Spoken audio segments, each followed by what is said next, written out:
둘째 해 둘째 달 20날에 구름이 증거의 성막에서 떠오르매 이스라엘 자손이 시내 광야에서 출발하여 자기 길을 가더니 파란 광야에 구름이 머무니라. 이와 같이 그들이 여호와께서 모세에게 명령하신 것을 따라 행진하기를 시작하였는데, 선두로 유다 자손의 진영의 군기에 속한 자들이 그들의 진영별로 행진하였으니, 유다 군대는 암미나답의 아들 나손이 이끌었고, 이사갈 자손 지파의 군대는 수알의 아들 느다넬이 이끌었고, 스불론 자손 지파의 군대는 헬론의 아들 엘리압이 이끌었더라. 이에 성막을 거두매 게르손 자손과 무라리 자손이 성막을 메고 출발하였으며, 다음으로 루벤 진영의 군기에 속한 자들이 그들의 진영별로 출발하였으니, 루벤의 군대는 수데울의 아들 엘리술이 이끌었고, 시몬 자손 지파의 군대는 수리사떼의 아들 슬루미엘이 이끌었고, 갓 자손 지파의 군대는 두엘의 아들 엘리아삽이 이끌었더라. 고아디는 성물을 메고 행진하였고, 그들이 이르기 전에 성막을 세웠으며, 다음으로 에브라임 자손 진영의 군기에 속한 자들이 그들의 진영별로 행진하였으니, 에브라임 군대는 암미우스의 아들 엘리사마가 이끌었고, 므낫세 자손 지파의 군대는 부다술의 아들 가말리엘이 이끌었고, 베냐민 자손 지파의 군대는 기드오니의 아들 아비단이 이끌었더라. 다음으로 단 자손 진영의 군기에 속한 자들이 그들의 진영별로 행진하였으니, 이 군대는 모든 진영의 마지막 진영이었더라. 단 군대는 암미사떼의 아들 아히에셀이 이끌었고, 아셀 자손 지파의 군대는 오그란의 아들 바기엘이 이끌었고, 납달리 자손 지파의 군대는 에난의 아들 아히라가 이끌었더라. 이스라엘 자손이 행진할 때에 이와 같이 그들의 군대를 따라 나아갔더라. 모세가 모세의 장인 미디안 사람 르우엘의 아들 호밥에게 이르되, 여호와께서 주마하신 곳으로 우리가 행진하나니 우리와 동행하자. 그리하면 선대하리라. 여호와께서 이스라엘에게 복을 내리리라 하셨느니라. 호밥이 그에게 이르되, 나는 가지 아니하고 내 고향 내 친족에게로 가리라. 모세가 이르되, 청하건대 우리를 떠나지 마소서. 당신은 우리가 광야에서 어떻게 진칠지를 아나니 우리의 눈이 되리이다. 우리와 동행하면 여호와께서 우리에게 복을 내리시는 대로 우리도 당신에게 행하리이다. 그들이 여호와의 산에서 떠나 3일 길을 갈 때에 여호와의 언약궤가 그 3일 길에 앞서가며 그들의 쉴 곳을 찾았고, 그들이 진영을 떠날 때에 낮에는 여호와의 구름이 그 위에 덮였었더라. 궤가 떠날 때에는 모세가 말하되, 여호와여, 일어나사 주의 대적들을 흩으시고 주를 미워하는 자가 주 앞에서 도망하게 하소서 하였고, 궤가 쉴 때에는 말하되, 여호와여, 이스라엘 종족들에게로 돌아오소서 하였더라. 예, 이제 오늘 이 말씀은 본격적으로 이스라엘 지파가 12지파가 그동안 준비했던 이제 이동 준비, 또 이동의 훈련을 본격적으로 마치고 이제는 실제로 이제 이 진영을 갖추어서 광야의 여정을 시작하는 장면입니다. 오늘 말씀 이제 11절에 보면 둘째 해, 둘째 달 이렇게 되죠. 그러니까 2년 2월째입니다. 그때 구름이 증거의 성막에서 떠올랐다. 드디어 하나님께서 이들이 다 준비하는 것이 맞춰진 것을 보고 이제 올라가는 겁니다. 자, 구름이 올라가고 이 구름이 바란 광야에 머무르면서 이들을 인도합니다. 자, 구름이 인도할 때 우리는 떠날 준비를 잘 해야 됩니다. 떠날 준비를 할 때 그냥 나 혼자만 준비해서 가는 게 아니죠. 이스라엘의 모든 지파가 한 마음이 되고 한 몸이 되어 일사불란하게 하나님이 원하시는 정오를 갖추어서 가야 됩니다. 그러니까 이것은 나만을 보는 게 아니라 옆을 같이 보며 같이 배려하며 함께 가야 한다고 하죠. 앞으로 이제 21세기 이제 한참 이제 이 코로나를 뚫고 이제 지금 나아가는 이 시대에 아주 중요한 키워드 두 가지가 있는데 아주 성경적인 말입니다. 하나는 뭐냐면 배려이고 다른 하나는 환대입니다. 그래서 배려의 경제학, 그 다음에 환대의 경제학 뭐 이런 말을 하지요. 얼마나 소비자를 배려하고 소비자의 입장에서 잘 우리가 배려할 것인가, 그들의 눈높이에서 볼 것인가, 이게 이제 배려. 또 하나는 환대죠. 낯선 이들을 낯설게 여기지 않고 기쁘게 환영할 수 있는 마음. 사실 이게 공동체가 갖추어야 될 중요한 덕목입니다. 근데 이게 경제로까지 이어진다라는 건 뭐냐? 원래는 이게 기본적인 가정에서 되어 있었죠. 또 기본적인 삶의 공동체, 그 마을의 커뮤니티에서 이런 것들이 있었습니다. 그런데 이게 이제 실종되는 시대, 각자 도생하고 각자 살고 각자 각박하게 있다 보니까 배려와 환대가 사라지는 시대에 우리가 살아가고 있죠. 이럴 때 이제 공동체에서 느껴보지 못했던 이 따스함을 비록 물건을 팔기 위해서지만 따뜻하게 환대하고, 매장이 뭡니까? 돈 쓰고 가라고 하는 데 아닙니까? 근데 거기서 따뜻하게 환영하고 따뜻하게 배려해 주니 지갑을 더 열더라 이거죠. 근데 사실은 이제 공동체에 정말 회복해야 할 것이 이것이고, 특별히 우리가 믿음의 공동체가 되어서 이 땅에서 부르심을 받아 하나님의 나라를 위하여, 하나님의 나라를 이루기 위하여 나아갈 때 반드시 필요한 것이 뭐냐? 바로 이 배려와 환대의 문화입니다. 특별히 이 배려라는 건 뭡니까? 나 혼자 독불장군으로 가지 않는다는 거죠. 좌우를 생각하며 좌우가 모두 하나님의 인도하심에 맞추어 순종하며 그 대우를 지키며 나아가야 된다는 겁니다. 자, 그래서 하나님께서는 구름이 올라가서 이제 갈 시간이다 하고 이제 떠오르고 이제 신호를 보내시면 이제 이들은 나팔을 불어야 되겠죠. 출발 신호의 나팔을, 이 양강익 나팔, 쌍나팔을 크게 불고, 그러면 이스라엘의 12지파들이 일사불란하게 이제 행진으로, 원래 그 이전에는 성막을 중심으로 레위인들이 둘러싸여 있고, 그 다음에 이스라엘 12지파가 동서남북으로 딱 둘러싸여 있었다면 이제 이것이 일직선으로 돼서 광야의 아주 긴 행군의 행렬을 갖추어야 된다는 겁니다. 자, 그럼 이렇게 광야의 이 행진을 할 때 14절에 보면 13절에 보면 여호와께서 모세에게 명령하신 것을 따라 행진을 하기 시작했다 그러죠. 이제 그만큼 연습과 준비가 된 겁니다. 그래서 제일 먼저 14절에 선두로 유다 자손의 진영이 앞을 향해 갑니다. 자, 유다가 갈 때 두 번째로 왼쪽 위쪽에 이사갈 자손이 있고요. 그 다음에 오른쪽 밑에 거기는 스불론 자손이 있습니다. 그래서 맨 선대 일대에는 유다 지파, 이사갈 지파, 스불론 지파가 같이 가는 거죠. 아주 많은 이들이, 유다 지파는 막 7만, 8만 이렇게 되는 많은 사람들이 지파를 이루어서 큰 대우를 이루어 유다, 이사갈, 스불론 이렇게 해서 이제 앞으로 가는 겁니다. 법궤는 맨 앞에서 이제 따라가고 하나님의 구름이 이들을 앞에 이제 데리고 가는 거죠. 그 다음에 유다, 이사갈, 스불론, 그렇게 이제 맨 앞에 선대입니다. 선발대, 선대 맨 앞에 앞서가는 큰 대대가 있고, 자 이렇게 가고, 그 다음에 이제 그 다음에 17절에 보면 성막을 걷고 게르손 자손과 무라리 자손이 성막을 메고 출발했다 그러죠. 그러니까는 유다, 이사갈, 스불론 이 선대 바로 뒤에 누가 있냐면 게르손과 무라리 자손이 있습니다. 게르손 자손은 천막과 휘장을 주로 다루는 이제 지파들이죠. 그래서 다 휘장을 걷었던 것들을, 그리고 무라리는 그 성막에 골조를 세우는 지파들이었습니다. 그래서 이 골조를 다 걷어가지고 모아서 어깨에 메고 또 수레에 싣고 그리고서는 앞을 향해서 가는 거죠.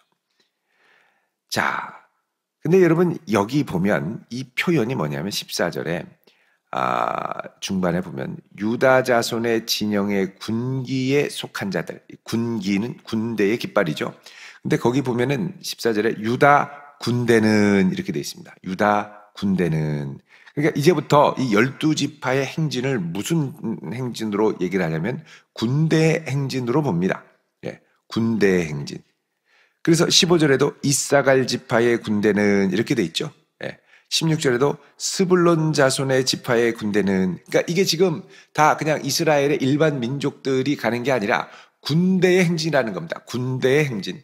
그러니까 이 광야에서 행진할 때는 그냥 느슨느슨하게 가는 게 아니라 외적의 침입과 위협에 맞서서 또 약속의 땅 가나안을 정복하기 위해 가는 이제 군대로서 행진하는 것이죠. 그러니까 이 행진은 여호와의 군대의 행진입니다. 하나님의 군대.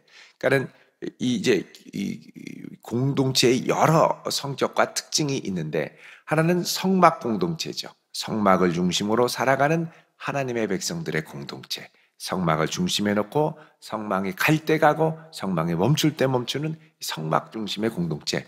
두 번째는 뭐냐? 이 세상을 나아갈 때 이 세상을 향하여 영적인 전쟁을 선포하며 담대하게 싸워 나아가는 이 영적 군대, 군사로서의 공동체.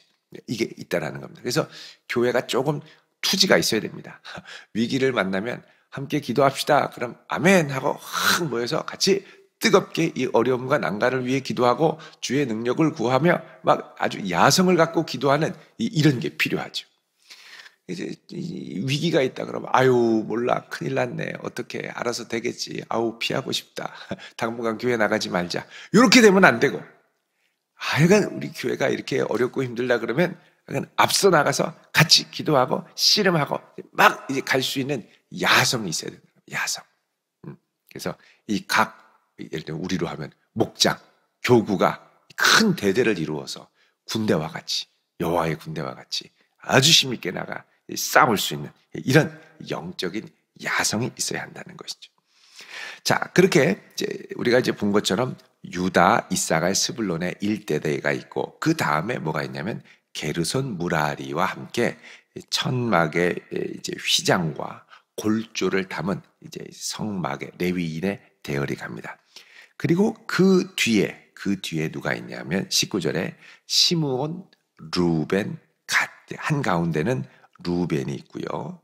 루벤. 그러니까 이 루벤이 유다 뒤에 제2대에 있는 겁니다. 제2대에 있게 된 것. 원래 이스라엘 12지파의 자손 중에 루벤은 장자였죠. 근데 왜 이렇게 되느냐? 루벤, 믿음의 선조인 루벤이 이제 라헬이 죽고 나서 라헬의 몸종이었던 서모 빌하를 범하게 되죠. 그때 야곱이 이 사실을 알고 나중에 이스라엘의 12지파를 축복할 때 너 루벤은 기력이 탁월하지 못할 것이다. 이렇게 저주를 합니다. 그래서 이 축복을 충분히 받지 못하고 이 말씀대로 루벤은 제2대로 속하게 되는 겁니다. 루벤, 시므온, 갓. 근데 여러분 요 행진할 때도 보면 루벤 뒤에 누가 있냐면 고핫 자손 있죠. 고핫 자손. 그래서 여러분 이 르우벤과 고핫이 이제 가까운데 그래서 나중에 하나님을 향한 반역을 꾸밀 때 요 둘이 짝짝꿍이 돼서 잘 붙어서 반역을 하나님께 꾸미게 되죠. 나중에 땅이 갈라져서 다 삼키게 되는데 여러분 이 가까이 있는 이웃을 잘 봐야 됩니다. 가까이 있는 이웃을. 그래서 이 루벤 그다음에 시므온 그다음에 갓이죠. 그래서 바로 19절에 보면 18절에 루벤, 19절에 시므온 두 번째로 그다음 20절에 갓. 그래서 루벤 왼쪽에 시므온 오른쪽에 갓. 좌우 이렇게 됩니다. 가운데 있고 좌우. 그래서 이제 루벤, 시므온, 갓 이렇게 되어 있습니다. 그리고 이게 제2대죠. 제2대 다음에 바로 뒤에 누가 나오냐면 이제 고핫 자손이 나옵니다. 이 고핫 자손은 21절에 보면 성물을 메고 행진하였다 그러죠. 여기 성막 안에 있는 메노라, 7개의 금촛대, 진설병, 향단 이런 것들을 메고 갑니다. 그러니까 이 고핫 자손들은 성물을 메고 하나님의 행진을 하는 사람들이죠. 자, 이렇게 해서 하나님의 성물을 메고 그리고 그 뒤를 누가 지키냐? 베냐민, 에브라임, 므낫세. 그 뒤에 보면 24절에 이제 므낫세 자손의 지파 군대 나오죠. 22절에 에브라임 자손의 진영의 군기에 속한 자들이 있다. 그런데 이제 에브라임 자손은 므낫세, 에브라임 이렇게 되는데요. 에브라임이 가운데 있습니다. 그러니까 에브라임과 므낫세는 다 누구의 아들이냐면 요셉의 아들이죠. 요셉의 아들이 두 지파를 이루어서 에브라임, 므낫세 이렇게 됩니다. 원래 요셉 지파가 되어야 되는데 나중에 요셉이 야곱한테 가니까 야곱이 요셉을 축복하는 게 아니라 그 두 아들을 손을 어긋나서 축복을 하게 되죠. 그래서 에브라임, 므낫세. 에브라임이 차자, 아들이지만 둘째지만 장자의 복을 먼저 받게 됐죠. 그래서 진영에도 누가 먼저 나오냐면 22절에 에브라임이 먼저 나오고 그 다음에 므낫세가 나옵니다. 므낫세. 그러니까 에브라임 가운데, 므낫세 좌측, 또 우측에는 이제 다음이 베냐민이죠. 베냐민 24절. 우측은 베냐민이어야 되는데 여기서는 순서가 조금 다르게 실제로 행진할 때 보면 에브라임이 가고 우측에 므낫세, 왼쪽이 베냐민 이렇게 또 갑니다. 자, 어쨌든 제3대가 에브라임, 므낫세, 베냐민이 되고 그리고 맨 뒤에 있는 이제 끝 제4대가 있죠. 제4대는 한가운데 25절에 단, 그 다음에 26절에 아셀 좌측에, 그 다음에 우측에는 납달리 이렇게 됩니다. 자, 이렇게 해서 이스라엘의 지파가 행진하는 진영으로 갖추어져서 이제 본격적으로 움직이게 됩니다. 실제로 움직여봐야 움직이는 거죠. 아무리 설명을 해도 움직여보지 않으면 안 됩니다. 움직이는 게 은혜예요. 그래서 이제 갑니다. 자, 갈 때 29절에 모세가 장인 미디안 사람 루엘의 아들 호밥에게 부탁을 합니다. 여러분, 이 호밥은 이제 출애굽기 18장에 보면 이드로로 등장을 합니다. 장인 이드로. 이름이 같은데 이제 같은 이름이 다르게 또 여기서 등장하죠. 호밥이자 이드로입니다. 이 이드로에게 여호와께서 주마하신 곳 약속의 땅으로 우리가 행진하니 우리와 동행하자. 그리하면 선대하리라. 여호와께서 이스라엘에게 복을 내리리라 부탁을 합니다. 그러자 이 이드로는 나는 가지 않고 고향 친족에게로 갈 것이다. 그러자 모세가 간청을 하죠. 우리를 떠나지 마소서. 당신은 우리가 광야에서 어떻게 지칠지를 아나니 우리의 눈이 되리이다. 우리와 동행하면 여호와께서 우리에게 복을 내리시는 대로 우리도 당신에게 행하리이다. 그럽니다. 그러니까 여러분, 하나님께서 이스라엘을 인도하기는 하지만 실질적인 광야에서의 경험, 또 천막을 치고 위기로부터 면하고 해충과 독충으로부터 보호하고 이런 실질적인 시행착오를 통해서 겪어야 하는 것들을 이제 이드로는, 이 호밥은 잘 알았다는 것이죠. 그래서 그의 지혜, 그의 관록을 존중하며 함께 해달라고 합니다. 여러분, 우리가 이런 것들을 그냥 무시하고 오직 하나님의 인도하심만을 따를 수가 있습니다만 모세가 지혜로웠던 것이죠. 이 광야를 갈 때는 분명한 하나님의 인도하심이 반드시 있어야 되지만 이와 함께 계속해서 겪어야 될 시행착오를 줄이기 위해 정말 광야에서 노련하게 경험을 했던, 그러니까 이 노련한 경험은 일종의 자연계시입니다. 특별계시가 있고 그 다음에 자연계시가 있는 거죠. 자연계시라는 거는 사람으로서 실수하고 넘어질 수 있는 것들을 겪으면서 하나님이 이 땅에 창조하신 원리와 환경이 이러하니 이것들을 슬기롭게 헤쳐나가려면 이런 지혜가 필요한 것이구나 라는 걸 시행착오를 통해 겪게 되는 것이죠. 그래서 여러분, 우리가 하나님의 뜻을 구할 때 보통 우리가 특별계시를 많이 기도합니다. 하나님께서 특별히 우리에게 인도하시고 영감을 주시기를 원하죠. 근데 하나님의 뜻을 구할 때 이것과 함께 동시에 우리가 이제 고려해야 될 건 뭐냐? 내가 고민하고 기도하는 이 과정을 미리 걸어갔던 믿음의 선배, 그 선배가 겪었던 시행착오를 듣는 거죠. 믿음의 선배가 하나님의 인도하심을 받았다고 무조건 승승장구만 할 수는 없는 겁니다. 모세도 마찬가지죠. 하나님의 부르심을 받아 최선을 다해서 멋지게 사명을 감당했지만 여러 곳에서 실수하고 곳곳에서 혈기를 부리고 곳곳에서 아주 좌절스러운 경험을 하게 되죠. 그러니까 이런 경험을 한 믿음의 선배가 하나님의 인도하심 가운데 겪었던 이 모든 관록을 갖고 그에게 조언을 해준다면 얼마나 도움이 되겠습니까? 그래서 우리에게는 하나님의 인도하심에 분명한 인도하심이 필요한 동시에 이 길을 겪어갔던 이 길을 먼저 갔던 믿음의 선배의 성경적 원리에 입각한 조언, 안내, 일종의 멘토링이 필요합니다. 그래서 예를 들면 하나님께서 우리를 인도하시는 그 인도하심이 내 마음에 감동을 주셔서 막 불끈불끈 솟게 되죠. 근데 그것도 그 열정만을 갖고 갔다가는 시행착오를 겪을 수 있으니까 어떻게 해요? 하나님의 인도하심과 함께 이 길을 갔던 믿음의 선배로부터 좋은 믿음의 조언을 얻고 이게 실수할 수 있겠구나라는 걸 깨닫는 겁니다. 자, 예를 들어서 하나님의 구름이 내려앉습니다. 내려앉으면 거기에 멈추고 장막을 쳐야죠. 근데 장막 치다 보면 여기저기 실수하고 시행착오를 겪을 수 있죠. 지형지물을 잘 모르면 실수합니다. 그런데 호밥은 이것을 다 알죠. 그래서 31절에 보면 당신은 우리가 광야에서 어떻게 진칠지를 아나니 그럽니다. 이런 것들은 하나님의 인도하심이 다 디테일하게 알려주지 않는 부분이 있다는 것이죠. 그래서 이런 부분에 있어서는 믿음의 선배의 조언, 또 멘토링이 필요합니다. 사실 이런 것들이 활발히 일어나야 할 것 중에 하나가 목장입니다.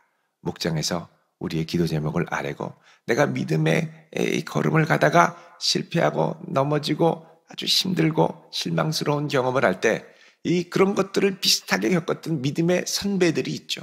이들의 조언을 받고 믿음으로 기도하며 이 어려움을 함께 이겨나가는 것이죠. 그래서 모세와 같은 사람도 이들과 같은 노련한 경험을 한 믿음의 선배, 인생의 선배를 필요로 했다라는 것입니다. 자, 그 다음에 더 나아가서 33절에 이제 여호와의 산에서 길을 가는데, 자, 3일 길을 처음엔 갑니다. 3일 길을 갈 때, 그 다음에 어떻게 해요? 쉴 곳을 찾고, 하나님이 처음엔 3일 길만 가시는 거예요. 진영을 떠날 때에는 여호와의 구름이 덮였더라. 그래서 하나님이 보호하시는 겁니다. 그가 떠날 때는 모세가 기도합니다. 여호와여 일어나사 주의 대적을 흩으시고 주를 미워하는 자가 주 앞에서 도망하게 하소서. 기도합니다. 하나님의 성막이 떠오르는 것으로도 충분할 수 있지만 기도하는 거죠. 하나님 흩어주시고 도망하게 하소서. 하나님이 함께 하시는 거 알지만 여러분, 우리의 기도는 날마다 구체적으로 해야 됩니다. 그래도 구해야 주시는 하나님이시죠. 그리고 개가 쉴 때는 여호와여 이스라엘 종족들에게로 돌아오소서, 이렇게 기도합니다. 여러분, 이런 것 보면 하나님께서 우리를 인도하시는 것은 분명합니다만 우리가 어떤 마음과 중심으로 하나님의 인도하심을 따라가고 또 그 따라가는 인도함 가운데 어떤 시행착오를 겪으며 그거에 대한 도움을 줄 수 있는 인생의 멘토가 필요하고 또 순간순간 어떤 구체적인 기도로 하나님께 아뢰어야 할 건가를 오늘 본문은 구체적으로 말씀을 하고 있습니다. 오늘 이 한날도 하나님의 이런 신실하신 인도하심 가운데 주님 든든히 붙들고 나아가는 복된 성도 되시기를 주의 이름으로 축원드립니다. 기도하겠습니다. 거룩하신 아버지 하나님, 오늘 이 아침도 우리를 위하여 일어나시고 대적들을 흩으시며 하나님의 선하신 인도하심 가운데 우리를 붙들어 주시옵시고 주께서 일어나실 때 우리도 따라 움직이며 주께서 내려앉으실 때 우리도 함께 멈추며 또한 주님 이 한날도 귀한 믿음의 멘토를 붙여주사 우리가 실수할 수 있는 것들을 잘 도움을 받고 또 도움을 주며 함께 예수의 몸을 세워가는 믿음의 군병되도록 붙잡아 주옵소서. 예수님의 이름으로 기도드리옵나이다. 아멘.